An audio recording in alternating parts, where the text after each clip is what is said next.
Hello दोस्तों, कैसे हो आप सब। आशा करता हूँ कि सब अच्छे होंगे। तो चलिए आइए शुरू करते हैं आज की क्लास। और इस क्लास में हम सीटेट पेपर 2 एसएसटी सामाजिक अध्ययन, और ये हमारी क्लास नंबर 4 है। और इस क्लास में दोस्तों हम क्लास 6 की एनसीईआरटी से क्या करने वाले हैं, पॉलिटिकल साइंस के पार्ट 4 और पार्ट 5 को करने वाले हैं। और इसी प्रकार से दोस्तों हिस्ट्री के भी पार्ट 4 और पार्ट 5 को करने वाले हैं।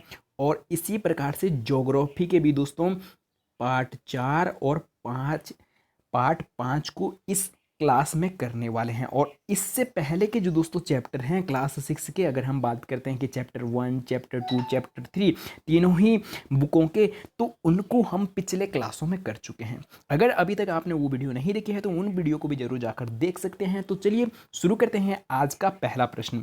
तो दोस्तों प्रश्न को शुरू करने से पहले, अगर आप हमारे सारथी कोचिंग सेंटर में पहली बार हो तो चैनल को सब्सक्राइब और वीडियो को लाइक करना ना भूलें।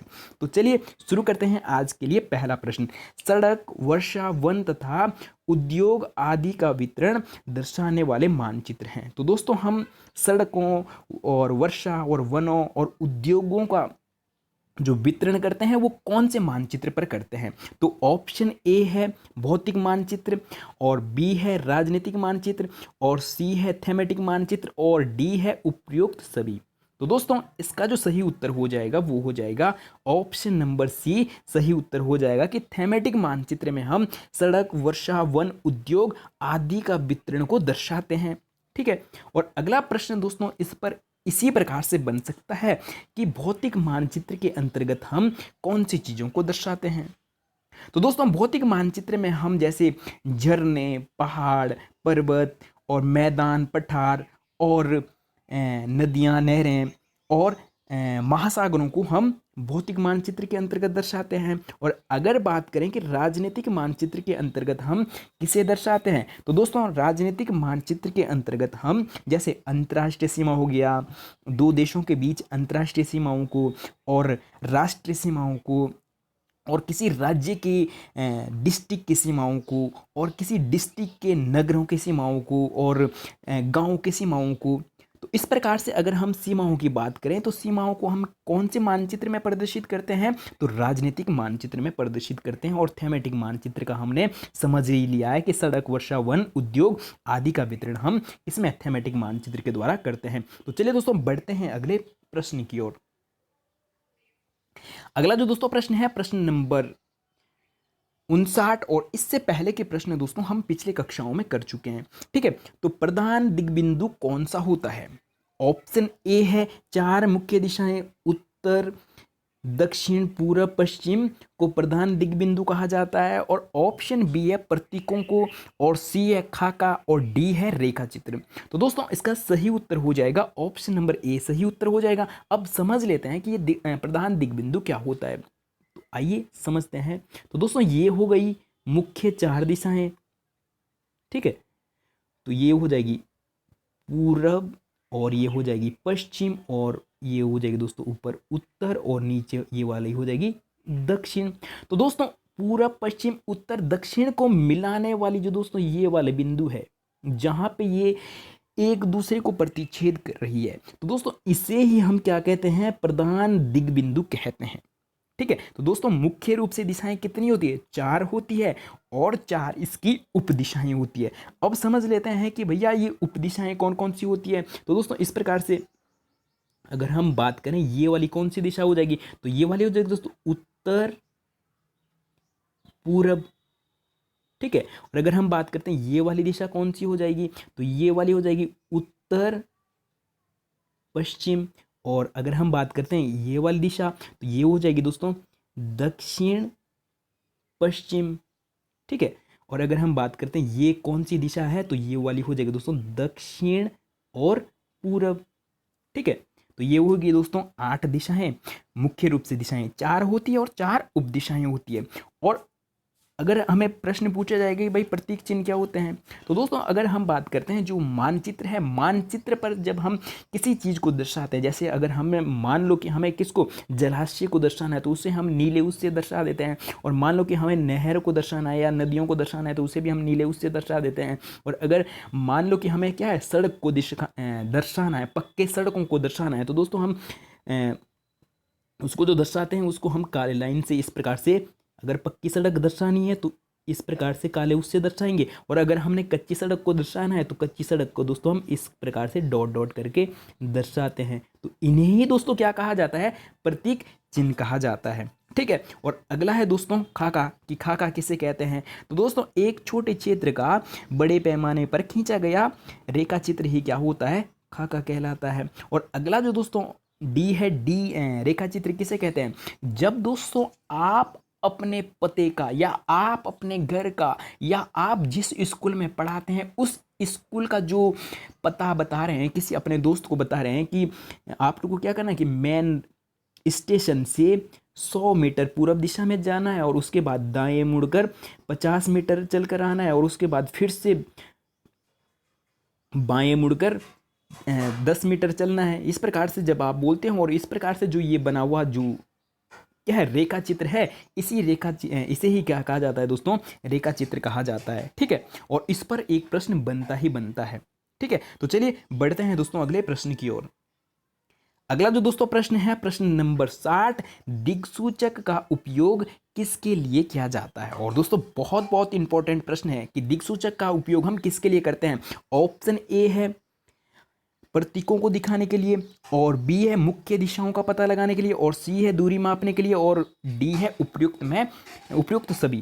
तो दोस्तों अगर हम बात करते हैं इसका सही उत्तर हो जाएगा ऑप्शन नंबर बी। तो दोस्तों दिक्सूचक क्या है, तो दिक्सूचक एक यंत्र है और इसमें जो दोस्तों चुंबकीय सुइयां होती है वो किसको दर्शाती है, नॉर्थ और साउथ की दिशा को दर्शाती है। ठीक है, तो चलिए बढ़ते हैं अगले प्रश्न की ओर। अगला जो दोस्तों प्रश्न है, प्रश्न नंबर 61, पैमाना आवश्यक है किसके लिए, मानचित्र के लिए, रेखा चित्र के लिए, प्रतीकों के लिए और उपयुक्त में कोई नहीं। तो दोस्तों इसका सही उत्तर हो जाएगा पैमाना किसके लिए आवश्यक है, मानचित्र के लिए। ठीक है, बढ़ते हैं दोस्तों अगले प्रश्न की ओर। अगला जो दोस्तों प्रश्न है, प्रश्न नंबर 62, और इस प्रकार का प्रश्न दोस्तों एक ना एक पूछा जाता है। या तो आपको प्रश्न पूछा जाएगा कि विश्व का सबसे बड़ा महाद्वीप कौन सा है, और या आपको पूछा जाता है कि विश्व का सबसे छोटा महाद्वीप कौन सा है, और या आपको उसका क्रम पूछा जाता है कि सबसे बड़ा महाद्वीप कौन सा है और सबसे छोटा महाद्वीप कौन सा है। उनका आरोह और अवरोह क्रम पूछा जाता है। और हमें इस प्रश्न में पूछा गया है कि महाद्वीपों को उनके आकार की दृष्टि से सही अवरोह क्रम में लगाइए। तो दोस्तों सबसे पहले हम समझ लेते हैं कि अवरोह, आरोह और अवरोह किसे कहते हैं।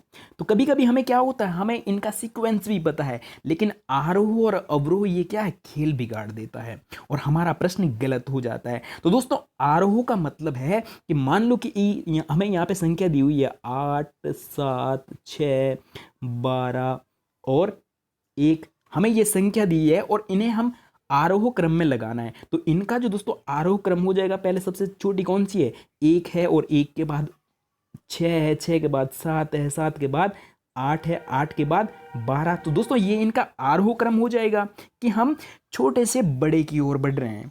ठीक है, और अवरोह का मतलब है दोस्तों कि हम बड़े से छोटे की ओर आ रहे हैं। तो सबसे पहले हम क्या, 12, 12 के बाद 8 और 8 के बाद 7 और 7 के बाद 6, 6 के बाद 1, इस प्रकार से ये अवरोह क्रम हो जाएगा। तो दोस्तों हमें यही प्रश्न में पूछा गया, अवरोह क्रम पूछा गया है।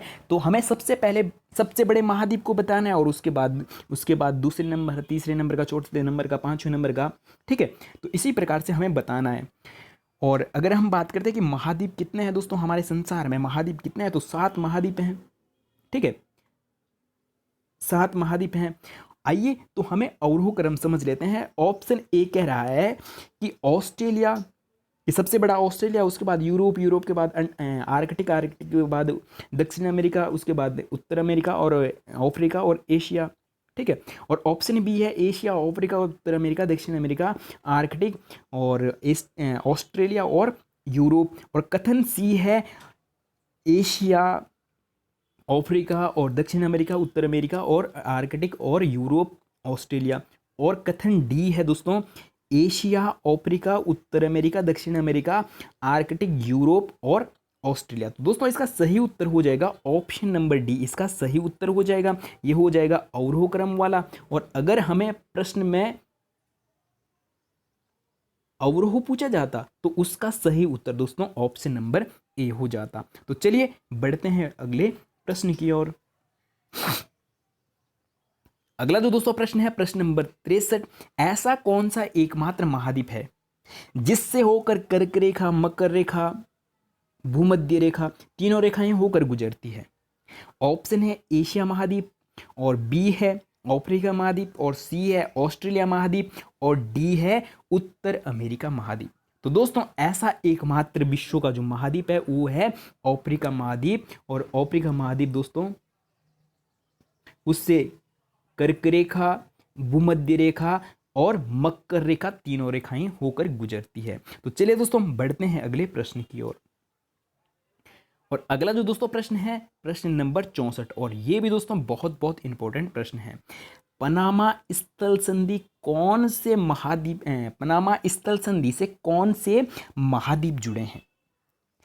कथन है ऑप्शन है दोस्तों अफ्रीका और एशिया, और बी है एशिया और यूरोप, और सी है उत्तर अमेरिका, दक्षिण अमेरिका, और डी है आर्कटिक, अंटार्कटिका और ऑस्ट्रेलिया। तो दोस्तों इसका सही उत्तर हो जाएगा ऑप्शन नंबर सी, सही उत्तर हो जाएगा उत्तर अमेरिका और दक्षिण अमेरिका कौन से पनामा स्थल संधि से जुड़े हैं। और अगला दोस्तों इस पर किस प्रकार से प्रश्न पूछा जाता है तो इसको हम थोड़ा चित्र में भी समझ लेते हैं। तो दोस्तों ये हो जाएगा उत्तर अमेरिका और ये हो जाएगा दक्षिण अमेरिका। और जो ये संकरे भाग से दोस्तों जुड़े हैं, स्थल से स्थल है ना, जो ये वाला संकरा भाग है, इस संकरे भाग का नाम ही दोस्तों या इस स्थल संधि का नाम ही दोस्तों क्या है? पनामा स्थल संधि है। ठीक है। और अगला प्रश्न दोस्तों इसमें इस प्रकार से पूछा जाता है कि ये तो हो गया कि पनामा स्थल संधि कौन से दो महाद्वीपों के बीच है, और अगला कभी पूछा जाता है कि उत्तर अमेरिका और दक्षिण अमेरिका कौन से संकरे भाग से जुड़े हैं। ठीक है, तो पनामा हो जाएगा। ठीक है, तो चलिए बढ़ते हैं अगले प्रश्न की ओर। और अगला जो दोस्तों प्रश्न है प्रश्न नंबर 65, और ये भी दोस्तों बहुत बहुत बहुत इंपॉर्टेंट प्रश्न है कि पाक जल संधि किन दो देशों के बीच है? ऑप्शन है भारत और पाकिस्तान, और ऑप्शन नंबर बी है भारत मालदीव, और सी है भारत बांग्लादेश, और डी है भारत और श्रीलंका। तो दोस्तों इसका जो सही उत्तर हो जाएगा वो हो जाएगा भारत और श्रीलंका के बीच पाक जल संधि है। पाक जल संधि किसके द्वारा जुड़े हैं दोस्तों? भारत और श्रीलंका किसके द्वारा जुड़े हैं? पाक जल संधि के द्वारा जुड़े हैं। और इसको दोस्तों अक्सर पाक को पाकिस्तान समझ लेते हैं कि पाक जल संधि किसके बीच होगी? भारत और पाकिस्तान के बीच होगी। ठीक है, अक्सर लोग ए ऑप्शन को सही करके आते हैं, जबकि सही उत्तर क्या है? ऑप्शन नंबर डी है। तो चलिए इसको समझते हैं दोस्तों, पाक जल संधि को चित्र के माध्यम से भी समझ लेते हैं कि कौन सी पाक जल संधि है। तो दोस्तों ये हो जाएगा हमारा भारत, और ये है श्रीलंका।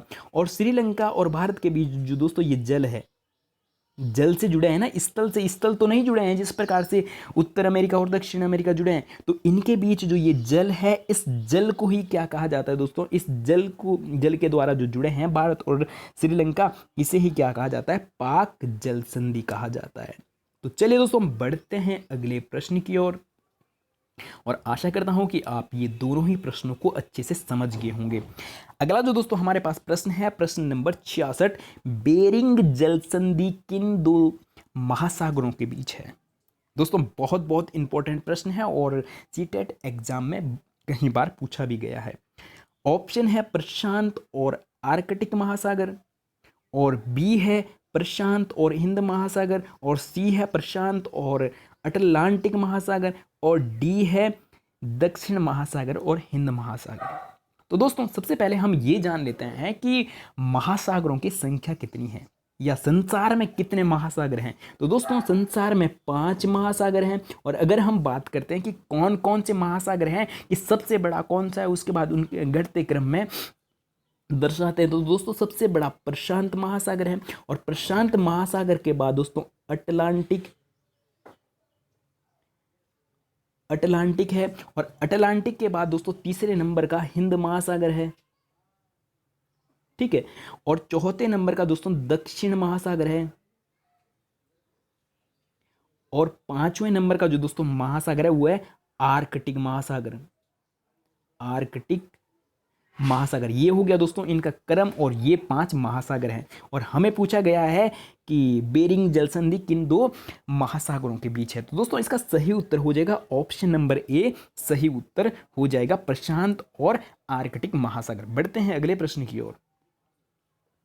अगला जो दोस्तों प्रश्न है प्रश्न नंबर 67, अटलांटिक महासागर के संबंध में असत्य कथन की पहचान करनी है। तो कथन ए है विश्व का दूसरा सबसे बड़ा महासागर, तो बिल्कुल सही बात है दोस्तों, अभी अभी हमने ऊपर जाना पिछले प्रश्न में। और कथन बी है यह अंग्रेजी के एस अक्षर के आकार का है। और कथन सी है इसके पश्चिम किनारे पर उत्तर अमेरिका, दक्षिण अमेरिका तथा पूर्वी किनारे पर यूरोप एवं अफ्रीका महाद्वीप हैं। बिल्कुल सत्य कथन है। और डी है दोस्तों विश्व का सबसे गहरा महासागर। तो दोस्तों ऊपर की तीनों बातें तो सही है, ये तीनों ही बातें क्या हो जाएगी, ए बी सी तीनों सत्य है, लेकिन जो कथन डी है वो असत्य है। तो इसलिए इस प्रश्न का जो दोस्तों सही उत्तर हो जाएगा वो हो जाएगा ए बी सी तीनों सत्य, ऐसा ऑप्शन नंबर 4 है, ये हो जाएगा। और अगर दोस्तों हम बात करते हैं ऑप्शन नंबर 4 की कि विश्व का सबसे गहरा महासागर कौन सा है, तो दोस्तों प्रशांत महासागर है। और प्रशांत महासागर में भी दोस्तों कौन सा हिस्सा प्रशांत महासागर का सबसे गहरा है, तो दोस्तों मेरियान गर्त सबसे गहरा हिस्सा है। और दोस्तों अगला प्रश्न यहीं पे इस प्रकार से पूछा जाता है कि मेरियान गर्त की गहराई कितनी है, तो दोस्तों वो हो जाएगी 1122 मीटर। दोस्तों इसी प्रश्न में हमने कम से कम 3 से 4 प्रश्नों को कर लिया है, और इसी प्रकार से अगर आप तैयारी करते हैं तो आप सीटेट में अच्छा स्कोर कर सकते हैं, ठीक है। और 67 नंबर प्रश्न है दोस्तों, वायुमंडल कितनी किलोमीटर की ऊंचाई तक फैला है। ऑप्शन है 400, 800, 1600 और 80। तो दोस्तों इसका सही उत्तर हो जाएगा जो वायुमंडल है, वायुमंडल 1600 किलोमीटर की ऊंचाई तक फैला है, ठीक है। और अगला प्रश्न है दोस्तों प्रश्न नंबर 69, पृथ्वी के तल से बढ़ती ऊंचाई के साथ वायुमंडल की परतों का सही क्रम बताना है। पृथ्वी तल से बढ़ती ऊंचाई के साथ हमें क्या बताना है, वायुमंडल की परतों का सही क्रम बताना है। तो ऑप्शन ए है बहिर्मंडल, आयनमंडल, मध्यमंडल, समतापमंडल, क्षोभमंडल, और बी है समतापमंडल, मध्यमंडल, आयनमंडल, बहिर्मंडल, क्षोभमंडल, और सी है क्षोभमंडल, समतापमंडल, मध्यमंडल, बहिर्मंडल, आयनमंडल, और डी है क्षोभमंडल, समतापमंडल, मध्यमंडल, आयनमंडल, बहिर्मंडल। तो दोस्तों इसका जो सही उत्तर हो जाएगा ऑप्शन नंबर डी, इसका सही उत्तर हो जाएगा सबसे पहले क्षोभ, समताप, मध्य, आयन, बहिर, ठीक है। तो इसको हम समझ लेते हैं चित्र में भी। तो दोस्तों ये हमारी पृथ्वी है, पृथ्वी स्थल है, और पृथ्वी के जो सबसे नज़दीक की जो दोस्तों वायुमंडल की परत है वो क्षोभ मंडल है, और क्षोभ मंडल के बाद दोस्तों दूसरे नंबर की कौन सी हो जाएगी, समताप मंडल, समताप के बाद मध्य मंडल, और मध्य मंडल के बाद दोस्तों आयन मंडल, और आयन मंडल के बाद बहिर्मंडल। तो आइए दोस्तों समझते हैं कि ये पांचों के पांचों परतों पर किस किस प्रकार से प्रश्न बन सकते हैं। तो दोस्तों हमारा उद्देश्य यही रहेगा इस क्लास में कि हम कम टाइम में या कम प्रश्नों को करते हुए ज़्यादा सिलेबस को कवर कर लें। अगर बात करते हैं कि क्षोभ मंडल पर किस प्रकार से प्रश्न बन सकता है, तो वो बन सकता है कि मौसम संबंधित घटनाएं कौन से मंडल में होती है। तो दोस्तों मौसम संबंधित जितनी भी घटनाएं होती है, जैसे बारिश का होना, ओलावृष्टि, आंधी, तूफान, तो ये सब किस में होते हैं, क्षोभ मंडल में होते हैं, या बादल का बनना, ठीक है। तो ये सब क्षोभ मंडल में होते हैं। अगर हम बात करते हैं समताप मंडल में किस प्रकार से प्रश्न पूछा जा सकता है, तो दोस्तों समताप मंडल में 2 प्रकार से प्रश्न पूछा जा सकता है। एक पूछा जा सकता है कि ओजोन परत कौन से मंडल में पाई जाती है। तो दोस्तों ओजोन परत किसमें, समताप मंडल में पाई जाती है। और अगला फिर ओजोन परत पर बन सकता है कि सूर्य से आने वाली हानिकारक पराबैंगनी किरणों से हमारी रक्षा कौन करता है। तो दोस्तों वो भी कौन करता है, ओजोन परत करती है। चलिए समझते हैं कि मध्य मंडल पर प्रश्न किस प्रकार से बन सकता है। तो दोस्तों मध्य मंडल में जो उल्कापिंड होते हैं, और उल्कापिंड कहाँ, जब अंतरिक्ष से गिरते हैं या ब्रह्मांड से गिरते हैं, तो जब हमारे पृथ्वी की ओर आ गिरते हैं तो वायुमंडल, जब दोस्तों ये मध्य मंडल में पहुंचते हैं तो मध्य मंडल में दोस्तों वो जलकर राख हो जाते हैं। तो इस प्रकार से प्रश्न बनता है कि कौन से मंडल में उल्कापिंड जलकर राख हो जाते हैं, तो मध्य मंडल हो जाएगा। और अगर दोस्तों हम बात करें आयन मंडल की, कि आयन मंडल पर किस प्रकार से प्रश्न बन सकता है, तो दोस्तों जितने भी हम ये सैटेलाइट अंतरिक्ष में भेजते हैं, तो ये वो कौन से मंडल में भेजते हैं दोस्तों, वो कौन से मंडल में होते हैं, आयन मंडल पे होते हैं। और अगर हम बात करते हैं किसकी, बहिर्मंडल, तो बहिर्मंडल में दोस्तों जितनी भी ये हल्की गैसें होती है, जैसे हीलियम, नियोन, आर्गन, इस प्रकार की सारी गैसें, हल्की गैसें, ठीक है, कहाँ होती है, बहिर्मंडल में। तो चलिए बढ़ते हैं दोस्तों अगले प्रश्न की ओर, और आशा करता हूँ कि आप वायुमंडल की पांचों के पांचों परतों के बारे में अच्छे से समझ गए होंगे। तो अगला जो दोस्तों प्रश्न है, प्रश्न नंबर 70, कौन सी पर्वत श्रृंखला एशिया और यूरोप को अलग करती है। तो दोस्तों ऑप्शन है एंडीज, हिमालय, यूराल और रॉकी। तो दोस्तों इसका सही उत्तर हो जाएगा यूराल। और अब इस प्रश्न के अलावा अगला प्रश्न कैसे बन सकता है इसी पर, तो वो बनता है दोस्तों एशिया और यूरोप के संयुक्त क्षेत्र को क्या कहते हैं। तो दोस्तों एशिया और यूरोप के संयुक्त क्षेत्र को यूरेशिया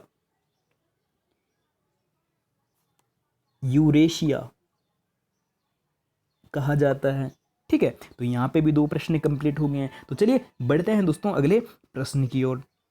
अगला जो दोस्तों प्रश्न है, प्रश्न नंबर 71, दक्षिण अफ्रीका के संबंध में कौन सा कथन सत्य है। तो दोस्तों इससे पहले के जो हमने ये ऊपर प्रश्न करें, तो ये ज्योग्राफी के क्लास 6 से चैप्टर नंबर 4 और 5 के प्रश्न थे, और यहाँ से दोस्तों अब पॉलिटिकल साइंस के प्रश्न शुरू हो जाते हैं चैप्टर 4 और 5 से। ठीक है, तो चलिए पहला प्रश्न है दोस्तों पॉलिटिकल साइंस का, दक्षिण अफ्रीका के संबंध में सत्य कथन की पहचान करनी है। कथन ए है, अफ्रीका राष्ट्रीय कांग्रेस और उनके जाने माने नेता नेल्सन मंडेला ने रंगभेद के खिलाफ बहुत लंबे समय तक संघर्ष किया। और कथन बी है, अतः उन्हें 1994 में उन्हें सफलता मिली और दक्षिण अफ्रीका एक लोकतांत्रिक देश बना। और कथन सी है दोस्तों, नेल्सन मंडेला को दक्षिण अफ्रीका का गांधी भी कहा जाता है। तो दोस्तों ये तीनों ही कथन क्या है, सत्य है। इसलिए ऐसा ऑप्शन कौन सा है जिसमें ये तीनों ही बातें हैं, तो ऑप्शन नंबर 4 सही उत्तर हो जाएगा। ए बी सी तीनों सत्य। बढ़ते हैं अगले प्रश्न की ओर। अगला जो दोस्तों प्रश्न है, प्रश्न नंबर 72, कावेरी नदी पर जल बंटवारे को लेकर किन दो राज्यों के बीच विवाद है। तो दोस्तों ऑप्शन है कर्नाटक तमिलनाडु, कर्नाटक आंध्र प्रदेश, केरल तमिलनाडु और आंध्र प्रदेश और उड़ीसा।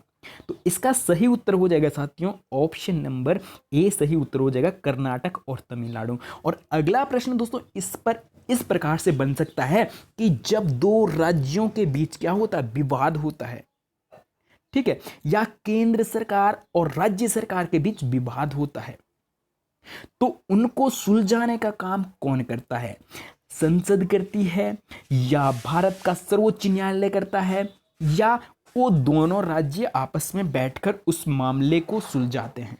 तो दोस्तों अगर इस प्रकार का प्रश्न आता है कि दो राज्यों के बीच अगर विवाद होता है, तो विवाद को दोस्तों कौन सुलझाने का काम करती है, केंद्र सरकार उनके बीच के विवाद को सुलझाने का कार्य करती है। तो चलिए दोस्तों बढ़ते हैं अगले प्रश्न की ओर।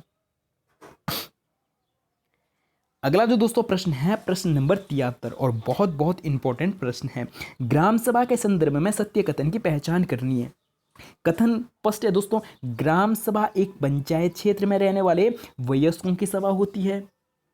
और कथन बी है, एक ग्राम सभा में एक गांव या उससे अधिक गांव भी हो सकते हैं। तो दोस्तों दोनों ही कथन क्या है, सत्य है। तो इसलिए इसका सही उत्तर हो जाएगा ऑप्शन नंबर 4, ए और बी दोनों सत्य है। आइए दोस्तों इसको थोड़ा सा समझ लेते हैं। ठीक है, अगर दोस्तों किसी गांव की जनसंख्या कम है, तो वो गांव, उस गांव की जो ग्राम सभा है वो एक या एक से अधिक गांव मिलकर एक ग्राम सभा के अंतर्गत आते हैं। ठीक है। और अगला जो दोस्तों पहला ऑप्शन है कि एक ग्राम सभा एक पंचायत क्षेत्र में रहने वाले वयस्कों की क्या होती है, सभा होती है। आइए समझते हैं फिर अगले प्रश्न को। अगला जो दोस्तों प्रश्न है प्रश्न नंबर 74, ग्राम पंचायत के संबंध में कौन सा कथन असत्य है। दोस्तों हमें असत्य कथन की पहचान करनी है। कथन ए है ग्राम पंचायत कहीं वार्डों में बटी होती है, तो बिल्कुल सही बात है। और बी है प्रत्येक वार्ड अपना प्रतिनिधि चुनता है, जो वार्ड पंच के नाम से जाना जाता है। और कथन सी है पंचायत क्षेत्र के लोग मिलकर सरपंच को चुनते हैं, जो पंचायत का मुखिया होता है। और डी है वार्ड पंच सरपंच मिलकर ग्राम पंचायत का गठन 5 साल के लिए करते हैं। और ऑप्शन नंबर ई है या कथन ई है ग्राम पंचायत के सदस्यों द्वारा एक सचिव का चुनाव भी किया जाता है। तो दोस्तों इसका सही उत्तर हो जाएगा, हमें पूछा है कि असत्य कथन की पहचान करनी है, तो ऊपर के जो चारों के चारों कथन हैं वो क्या हो जाएंगे, सत्य हो जाएंगे। लेकिन दोस्तों जो कथन ई है कि ग्राम पंचायत के सदस्यों द्वारा एक सचिव का चुनाव भी किया जाता है। तो दोस्तों अगर हम बात करते हैं कि सचिव का चुनाव ग्राम सभा के सदस्यों द्वारा नहीं किया जाता है, तो अगर हम बात करें अगला प्रश्न इस पे इसी प्रकार से पूछा गया है सीटेट में कि जो गांव में सचिव होता है, ग्राम सभा के अंतर्गत जो सचिव होता है, सचिव का चुनाव किसके द्वारा किया जाता है, वहां की जनता द्वारा प्रत्यक्ष रूप से किया जाता है या अप्रत्यक्ष रूप से किया जाता है या सरकार के द्वारा नियुक्ति की जाती है। तो दोस्तों ग्राम सचिव की जो दोस्तों चुनाव होता है वो सरकार के द्वारा ग्राम सचिव को नियुक्त किया जाता है। और वो दोस्तों किसको नियुक्त करते हैं, गांव के ही किसी व्यक्ति को, सरकार के किसी व्यक्ति को सचिव के रूप में नियुक्त किया जाता है। ठीक है। तो दोस्तों इसका सही उत्तर हो जाएगा ऑप्शन नंबर ई, क्योंकि ई असत्य है और हमें पूछा भी असत्य ही था, तो इसलिए असत्य ही यहाँ पे सत्य हो जाएगा। तो चलिए बढ़ते हैं अगले प्रश्न की ओर। अगला जो दोस्तों प्रश्न है प्रश्न नंबर 75, और यहाँ से दोस्तों हिस्ट्री शुरू हो जाती है। हड़प्पा सभ्यता के नगरों की विशेषता के संबंध में सत्य कथन की पहचान कीजिए। कथन ए है हड़प्पा सभ्यता के कहीं नगर 2 भागों में विभक्त थे, वहीं धोलावीरा नगर को 3 भागों में बांटा गया। ठीक है। और अगला है प्राय पश्चिम भाग छोटा लेकिन ऊंचाई पर बना था। और कथन सी है पूर्वी हिस्सा बड़ा था लेकिन निचले इलाके में था। और डी है ऊंचाई वाले भाग को नगर दुर्ग और निचले हिस्से को निचला नगर कहा जाता था। दोस्तों ये चारों के चारों कथन क्या है, सत्य हैं। तो दोस्तों इसलिए इसका आंसर हो जाएगा ए बी सी और डी सत्य, इसलिए ऑप्शन नंबर 4 सही उत्तर हो जाएगा। तो चलिए दोस्तों हम बढ़ते हैं अगले प्रश्न की ओर। और अगला जो दोस्तों यहाँ पे प्रश्न एक इस प्रकार से पूछा जा सकता है, बाकी तो दोस्तों जितने भी हड़प्पा सभ्यता में नगर मिले तो वो सारे के सारे 2 भागों में विभक्त थे। ठीक है। और अगर धोलावीरा दोस्तों उसका क्या अपवाद था, धोलावीरा एकमात्र ऐसा नगर था जो 3 भागों में विभक्त था। धोलावीरा अपवाद के रूप में भी इस प्रकार से प्रश्न पूछा जाता है। तो चलिए बढ़ते हैं दोस्तों अगले प्रश्न की ओर। और अगला जो दोस्तों प्रश्न है प्रश्न नंबर 76, मिसाल के तौर पर महान स्नानागार कहाँ से प्राप्त हुआ, हड़प्पा, मोहनजोदड़ो और लोथल और कालीबंगा। तो दोस्तों इसका सही उत्तर हो जाएगा ऑप्शन नंबर बी, सही उत्तर हो जाएगा मोहनजोदड़ो। और अगला प्रश्न दोस्तों यहाँ पे इस पे ही इस प्रकार से पूछा जा सकता है कि अग्निकुंड के अवशेष कहाँ से प्राप्त हुए। ठीक है। तो दोस्तों अग्निकुंड के अवशेष मिले तो वहां पे यज्ञ किए जाते होंगे। ठीक है। वो कहाँ से मिले, तो दोस्तों लोथल और कालीबंगा से अग्निकुंड के अवशेष भी मिलते हैं। ठीक है। तो चलिए बढ़ते हैं साथियों अगले प्रश्न की ओर। और अगला जो दोस्तों प्रश्न है प्रश्न नंबर 77, बड़े बड़े अन्न भंडार कहाँ से मिले। ऑप्शन है हड़प्पा, मोहनजोदड़ो, लोथल, धोलावीरा।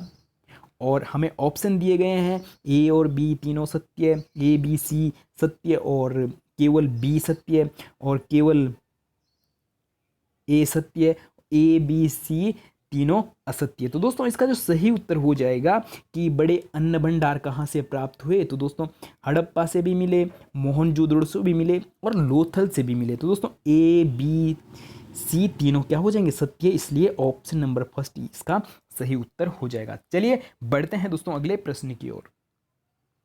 अगला जो दोस्तों प्रश्न है प्रश्न नंबर 78, एक व्यक्ति की पत्थर से बनी मूर्ति जिसमें उसे कढ़ाईदार वस्त्र पहनाए दिखाया गया है, कहाँ से मिले।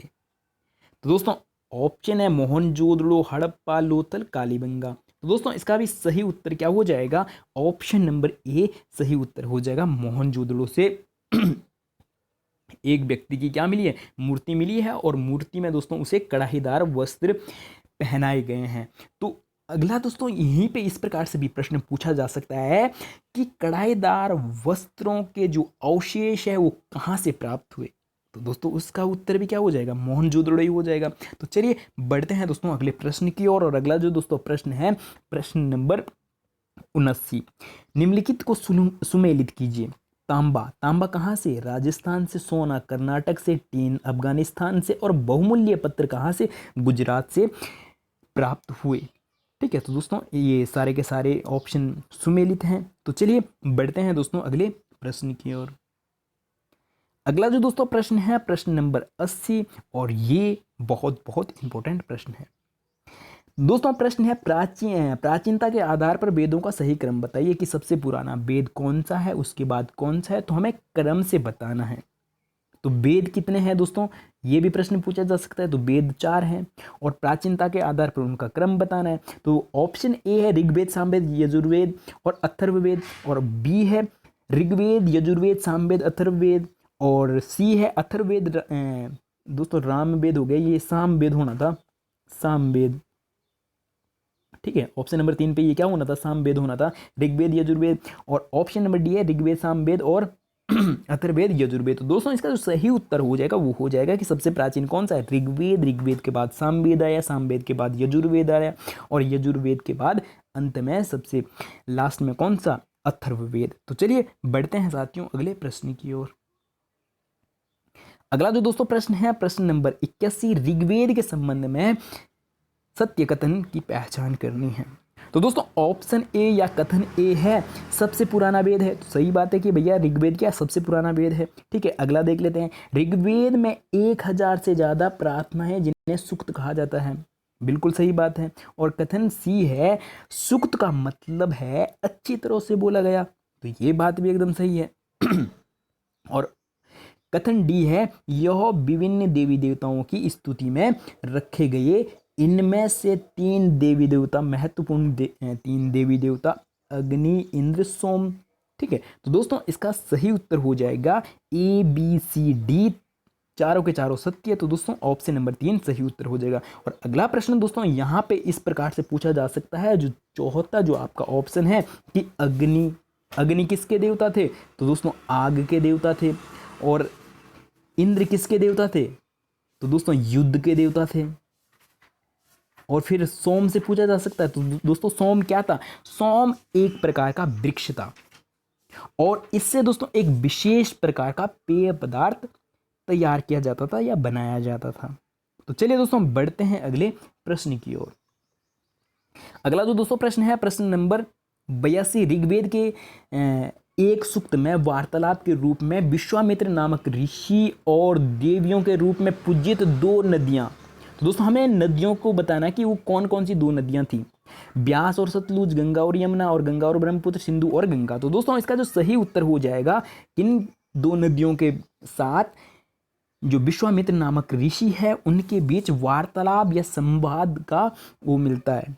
ठीक है, तो दोस्तों इसका सही उत्तर हो जाएगा ऑप्शन नंबर ए सही उत्तर हो जाएगा, ब्यास और सतलुज और विश्वामित्र के बीच क्या मिलता है, वार्तालाप मिलता है। तो चलिए किसमें, ऋग्वेद के एक सूक्त में।